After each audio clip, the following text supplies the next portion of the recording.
नाज़रीन अव्हांखे ॿुधाईंदा हलूं त असां कारूंझर जबल जे दामन में भोॾेसर मस्जिद वटि मौजूदु आहियूं, जेका महमूद शाह गज़नवी हिक राति में ठहिराई हुई। नाज़रीन हिन मस्जिद खे तक़रीबन 520 साल थी चुका आहिनि। हाणे हलंदासीं असां मस्जिद जे तरफ़। महमूद शाह गज़नवी जे दौर जी मस्जिद आहे। असां दोस्तनि सां गॾु पंहिंजे दोस्तनि सां मीर इमदाद खान लेगारी आहे, नूर बिरोही ऐं पंहिंजो चीफ ऑफ बंगुल देरो जेको आहे हुसैन भुट्टो, उन सां गॾु ही जेकी असां विज़िट करे रहिया आहियूं। असांजा ई दोस्त जेके मौजूदु आहिनि उते मस्जिद जी ज़ियारत करे रहिया आहिनि। नाज़रीन हिन असां मस्जिद ही त घणो तव्हां सोशल मीडिया ते बि त ॾिठी हूंदी, ऐं असां हींअर बि अव्हांखे हिन मस्जिद जी विज़िट कराए रहिया आहियूं। हीउ ॾिसो, बिल्कुलु ही पत्थरनि जी ठहियल आहे मुकमल। हे असांजा दोस्त मौजूदु आहिनि। हे जेकी बि मस्जिद सॼी ठही वई आहे, हे संगमरमर जी मस्जिद आहे। हे मेहराब आहे, महमूद शाह गज़नवी जे दौर जी ठहियल आहे। ही तव्हां जेको पत्थरनि ते जेके नाला आहिनि उहे तव्हां उन्हनि में ॾिसी सघो था।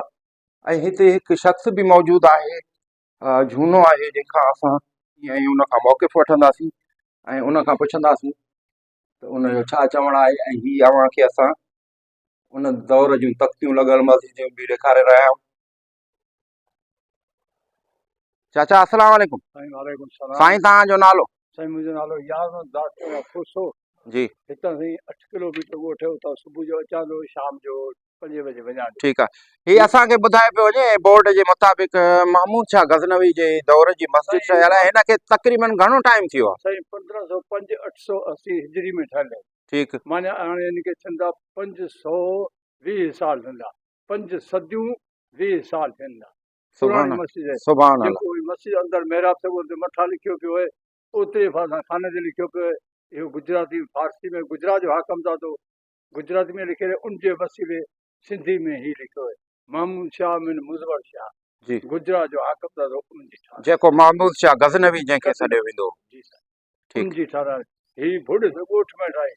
ऐं ॾंद खजी लिखावत कोन्हे, ॾंद खजी में माण्हू चवंदा आहिनि हिते का शइ कोन्हे, हू मंदर आहे। त सुबुह जो माण्हू उथी हिकिड़ी राति में मस्जिद ठहियो पई। इहे चईंदल आहिनि माण्हू, वॾा वॾा कुराड़ा उहे चवंदा हिते का शइ कोन्हे।